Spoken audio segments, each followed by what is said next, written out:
Hello, everyone. Welcome back to our next episode of Mastering Maize and Blue. This is our podcast series directly from our orientation program and our orientation leaders for this year. Just trying to get our new students acclimated to our campus and give them kind of an overview of what to expect coming to campus in the fall. This episode is going to be on our counseling and psychological services. Your orientation leader hosts for today are myself, Kelly Quinlan, and Megan Hadley. So as I said, my name is Kelly. I'm a political science and philosophy major with a minor in environmental studies and a concentration in public policy. On campus, I'm the president of Political Science Association, and I'm also a member of Phi Mu fraternity. And my favorite season is fall because I like to watch the leaves change. Hello, everyone. My name is Megan Hadley. I'm the other host for today. I am majoring in criminology and criminal justice. I am involved in being the treasurer of the Criminology and Criminal Justice Club. I am also a part of Phi Sigma Sigma and Talent Gateway. And my favorite food is spaghetti because it is delicious. And our host today is from Counseling and Psychological Services. Sarah, if you'd like to introduce yourself, go right ahead, and thank you for coming today. Thank you for having me. Yes, hello everybody. My name is Sarah Bizek. I am the Director of Counseling and Psychological Services and also the Director of Disability and Accessibility Services here on campus. Great. Our first question for today that we have for you is, what is your favorite part about U of M Dearborn? So we're talking about favorite part about the campus as a whole, or actual favorite location on campus? It's up to you, or you can answer both, honestly. All right. So a lot you can go off of. Yeah. So I think my favorite part about U of M Dearborn, or favorite part of U of M Dearborn, is really the community of students. I think it's wonderful, especially when we're on campus, to be able to walk around and see all different students of different ages and backgrounds and experiences, just interacting with each other and connecting. I definitely think that's my favorite part about the campus. Now, as far as favorite location, I do have two. When I'm just trying to really center myself and really be able to have some time to think, I love checking out the back different pathways, especially about by the woods and nature. We have a beautiful campus. And I don't think always people realize there's so many different hiking trails back there. So I definitely recommend everyone checking those out. Then also, when I just really want to feel like a part of the campus, I love sitting downstairs in the University Center.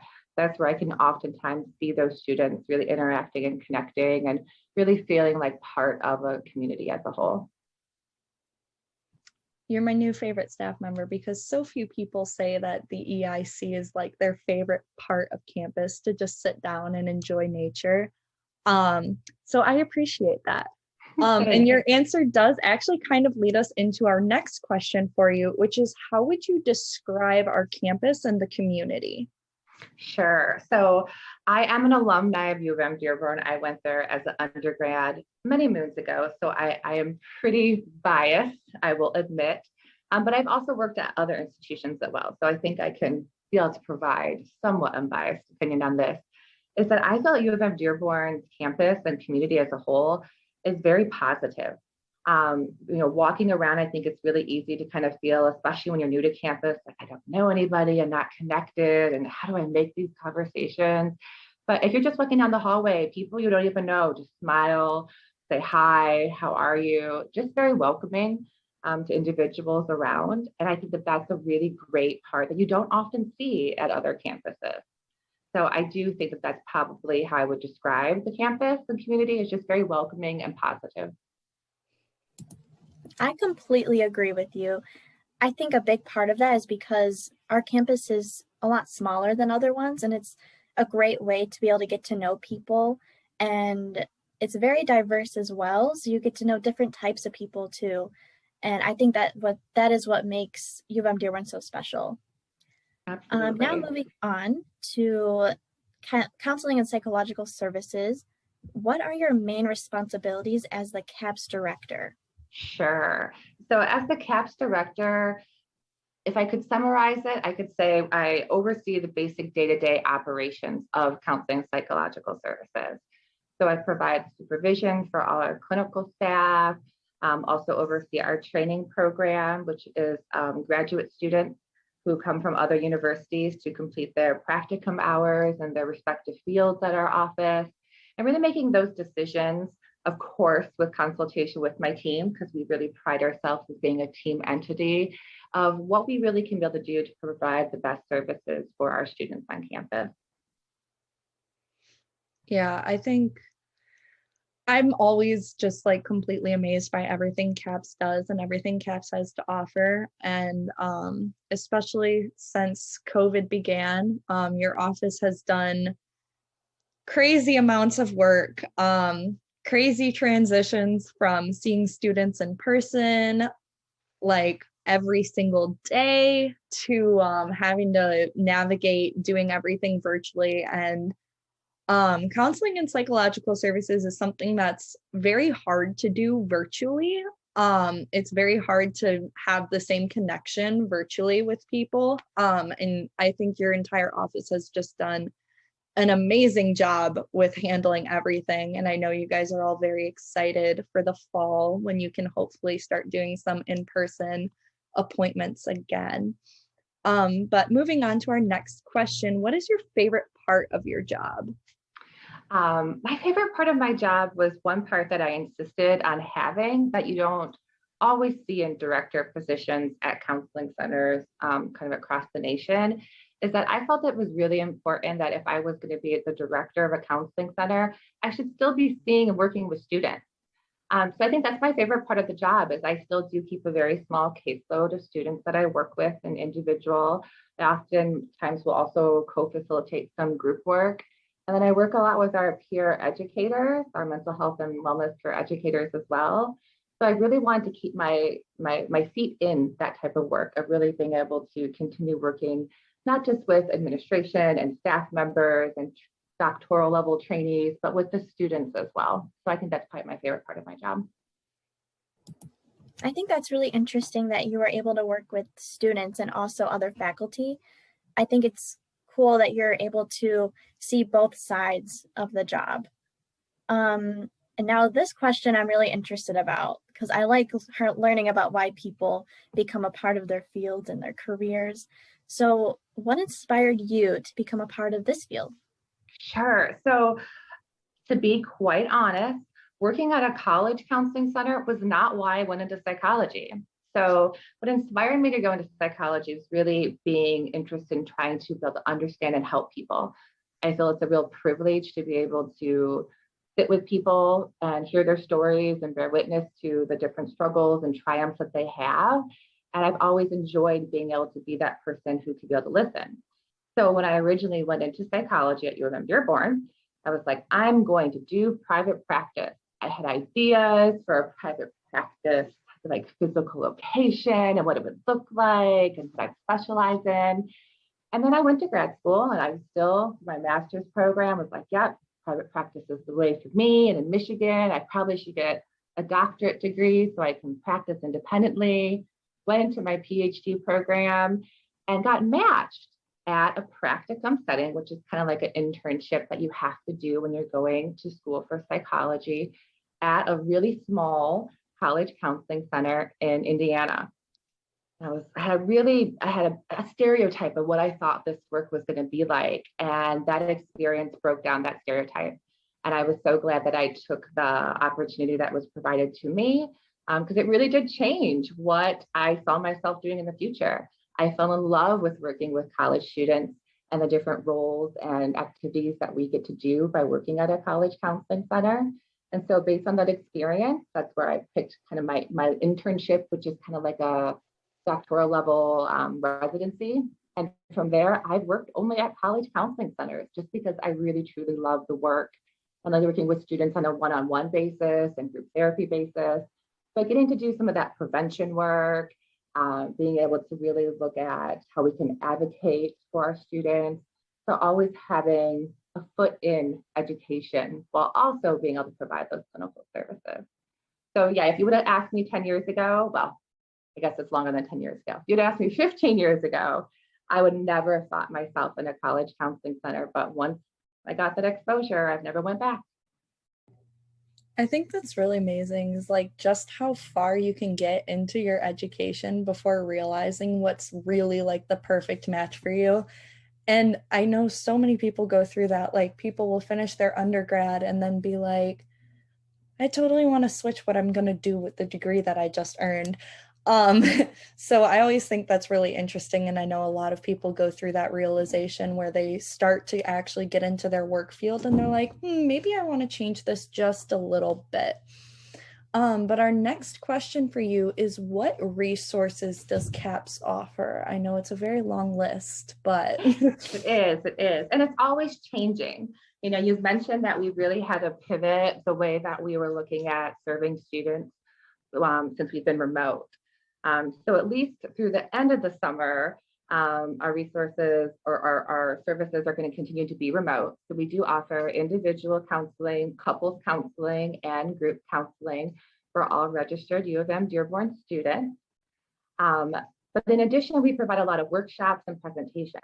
One of the things that we really recognized when we went remote is that not everybody had a place in their home that was really going to be conducive for doing therapy. So if I'm having struggles with my partner and I share an apartment with them with thin walls, I'm probably not going to be able to attend therapy in my back room. But I would really still benefit from learning some different maybe communication skills or styles or helpful coping skills. So we really wanted to try to find a way that we could get that information to people who might be in that situation. So since remote, we have really moved into doing a lot of different recorded presentations and workshops on a whole plethora of different topics and skills. We actually created our own YouTube playlist that you can find attached to the University of Michigan Dearborn's YouTube channel. And I think we're up to over 70 different videos right now. And what we found was that although we never really had a lot of people attend in person, so I think that schedules are difficult or there's still stigma, once we started putting things on YouTube, we had way more traffic than we ever had even pre-COVID, and students being able to say, hey, I've watched one of your videos and found this really helpful. So we really had to expand the way that we were looking at providing those mental health resources. So I think that's been a big part of what we've been doing and will continue to do, even as we move forward to face-to-face services, is continuing to be able to do workshops and recording them and putting them online for others to be able to access as well. So we do have, as I mentioned, the clinical part of things, the workshop part of things. We also have the mental health and wellness peer educator program, which are different undergraduate and graduate students who we train, who then go out and provide different educational research, different educational workshops on different topics to be able to help fellow students. But they also provide support groups. You know, not everybody needs to necessarily see a therapist, but maybe they just need some support. So maybe you're a first-year student and struggling with really meeting people or having a little bit of anxiety about being in larger classrooms. Really don't want to talk to a therapist yet. You will go to one of those support groups and really be able to talk to some peers that really will know what it's like that you're experiencing, but also have that training above and beyond another college student because they're trained by us. They really are trying to provide a wide spectrum of different services to the student. I think it is awesome that you have so many different resources to offer for students because, like you said, every student's different. Each student might have a different coping style or different therapy style that works better for them. And like Kelly said earlier, I'm sure it was very, very difficult to figure out a way to go online during this time. So I think it's awesome that you made recordings for people. You just pop in your headphones and not have to worry about people around you hearing it because some people have a big family. It's hard to get your own space. So who would have thought we would have to go through all of that, right? Right. But yeah. One important thing that I think students need to know is how they know what resources they have. So how do students make an appointment with CAPS? Sure. So right now, and this will continue to be one of the options moving forward, But right now in the summertime, up until the fall semester, they can just email our general email. So umdearborncaps@umich.edu and request to be able to make an appointment. As soon as we receive that, we will send them a private confidential link to fill out an assessment that we will use then to help match them with a therapist to really be able to best meet their needs. The assessment takes about 15 minutes or so, kind of depending on your individual background and reasons for coming in, but really can be able to help us get you connected quickly to a therapist that can help with that presenting concern. You can always call, but again, since we want to get that assessment to you, we're going to still email it to you anyway. And that will continue. That is something new that we had to develop because of being remote. But we also recognize that that might be really helpful for students who might not be able to be on campus or might be continuing taking online classes next semester, but still want to be able to access services.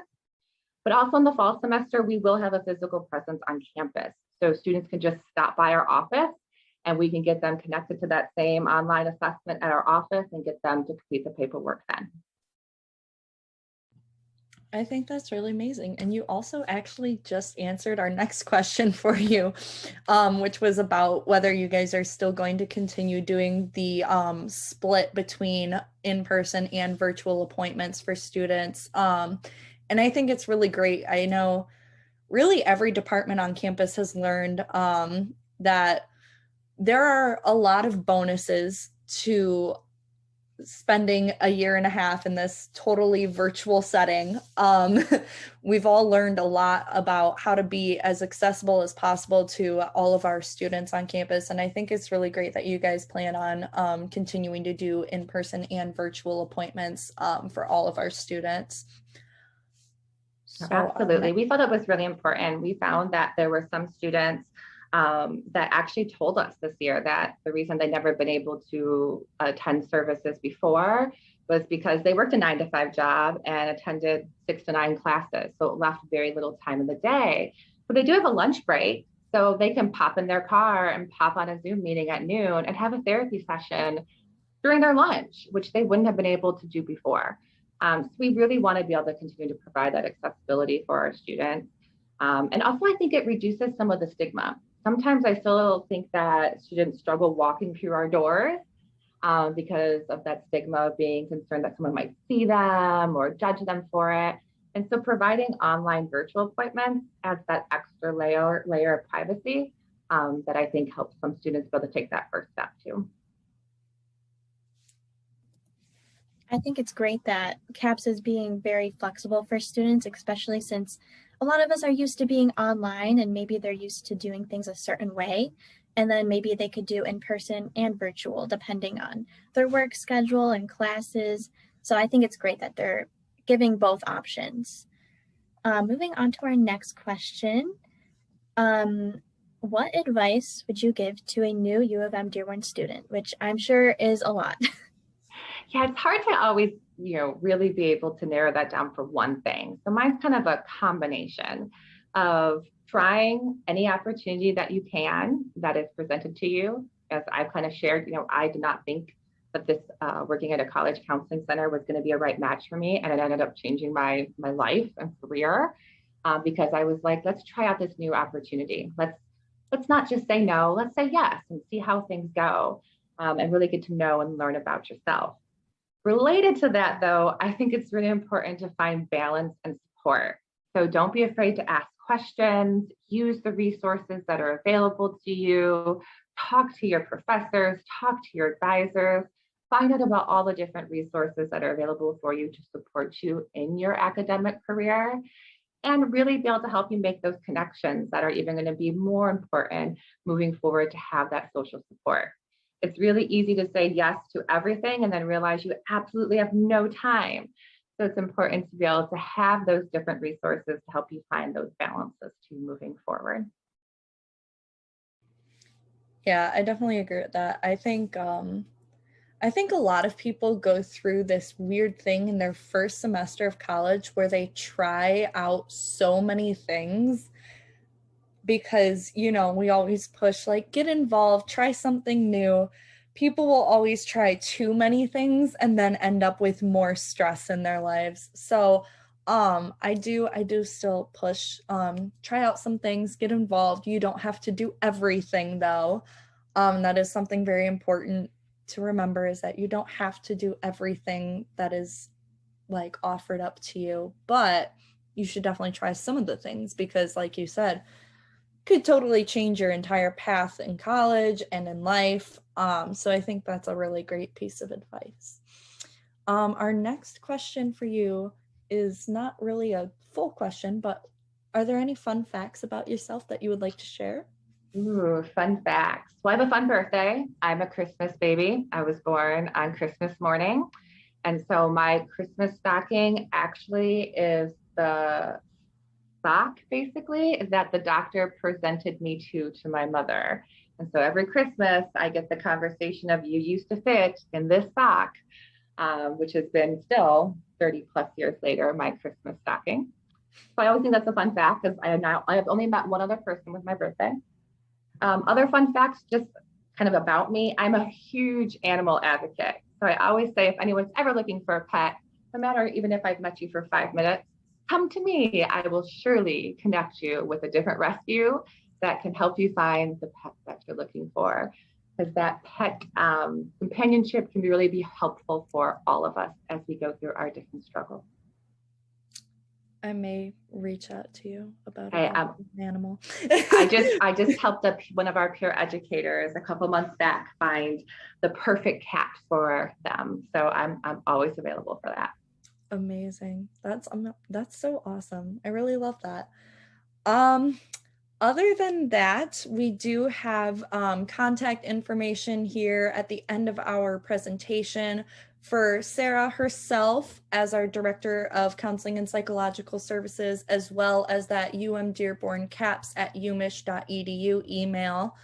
So if you were looking to set up an appointment with CAPS, that is the email that you should reach out to. And we also have the CAPS website over here, the link to that website. And on the CAPS website, they do have the full staff directory. So you can read about all of our counselors in CAPS that have been working here, working with students for years now. All very wonderful people, a great team that we are very, very lucky to have at U of M Dearborn. And of course, at the very end, we do have our link to the Mastering Maize and Blue site, which will have all of the previous episodes in case this is your first episode.